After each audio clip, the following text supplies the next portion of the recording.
आज जिन बालों पर हम लोग केराटिन रिबॉन्डिंग करने जा रहे हैं वो ट्रीटेड हेयर है, ठीक है। और ट्रीटेड हेयर पर आपको पता है कि काम करने का मेथड चलो। डिफरेंट होता है, ठीक है। ऐसे बाल जिसके ऊपर हाईलाइट हुआ होता है या पहले से बाल डाई होता है, ब्लीच्ड हेयर होता है, उसके ऊपर आप एक्सटेंसो या केराटिन रिबॉन्डिंग जो है वो बिल्कुल भी पॉसिबल नहीं होता है, ठीक है।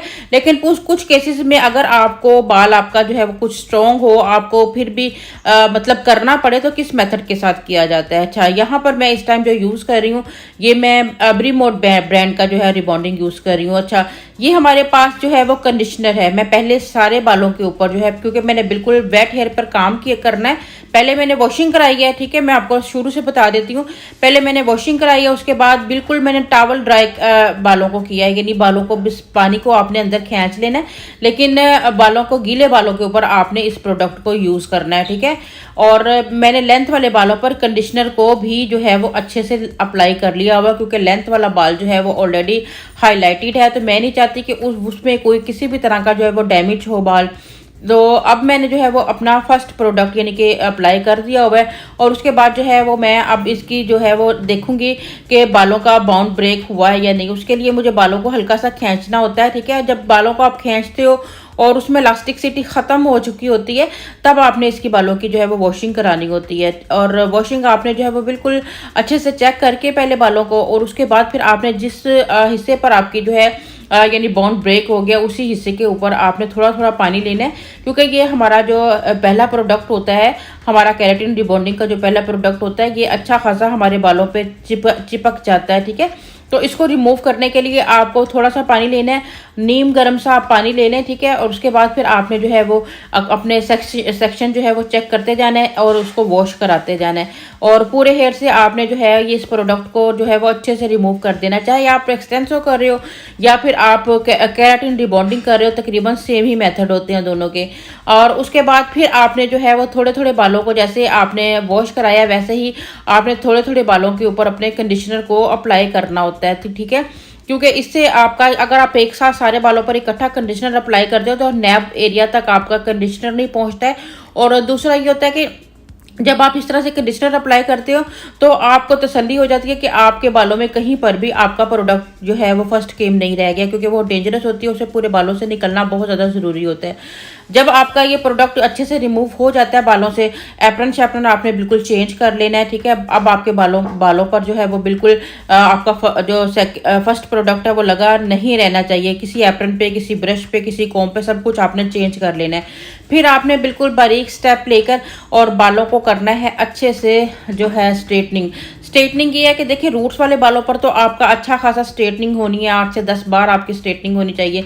लेकिन लेंथ वाला जो बाल है, क्योंकि वो ऑलरेडी ट्रीटेड है, तो उस पर आपने फटाफट से बालों को जो है वो अपने स्ट्रेटनर को तेज़ी से घुमा देना है, ठीक है। यानी बहुत ज़्यादा उसको आहिस्ता आहिस्ता से स्ट्रेटनर को नीचे नहीं लेकर आना है, जिससे बाल में किसी तरह का भी बाल जो है वो बर्न हो। जो हमारा हाईलाइट वाला बाल है, मुझे पता है कि उसके ऊपर आपका तकरीबन 50 to 80% ही रिजल्ट आता है, 100% रिजल्ट नहीं आता है, ठीक है। लेकिन ये है कि आप कर सकते हो अगर इस मेथड के साथ आप करो, ठीक है। अब ये हम लोगों की स्ट्रेटनिंग होगी, या स्ट्रेटनिंग करने के बाद हमें जब न्यूट्रलाइजर को अप्लाई करना है, तो न्यूट्रलाइजर के लिए खास आपकी एक टिप है आप लोगों के लिए कि आप न्यूट्रलाइजर के अंदर बोन फ्यूजन को या फिर वो ओलाप्लेक्स या कलर प्लेक्स जो भी आपके पास मौजूद है, आप उसको मिक्स करके उसके बाद आप अपने बालों पर अप्लाई करें, क्योंकि ये भी थोड़ा हार्मफुल होता है बालों के लिए।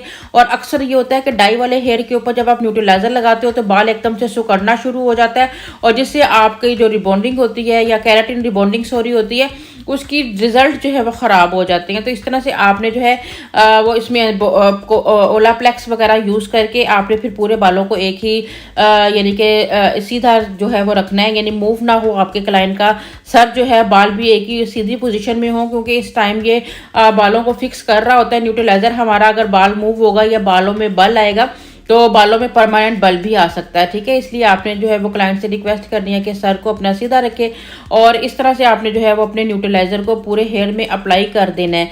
और इसकी टाइमिंग जो होती है, इसके अभी आपको फिंगर के ऊपर लपेट के चेक कर ले, आपको अंदाज़ा हो जाएगा इसकी टाइमिंग का, ठीक है। वैसे ज़्यादातर इसकी टाइमिंग जो है, जैसा कि अगर हमें इनकी जो हमने केराटिन रिबॉन्डिंग की टाइमिंग 25 मिनट रखी है, तो उससे हाफ ही इसकी टाइमिंग में जो है वो लगता है। बाकी आप थोड़ा उंगली पे लपेटेंगे तो आपको पता चल जाएगा कि कि बाल जो है वो सीधा है या उसमें कर्ल रह रहा है, ठीक है।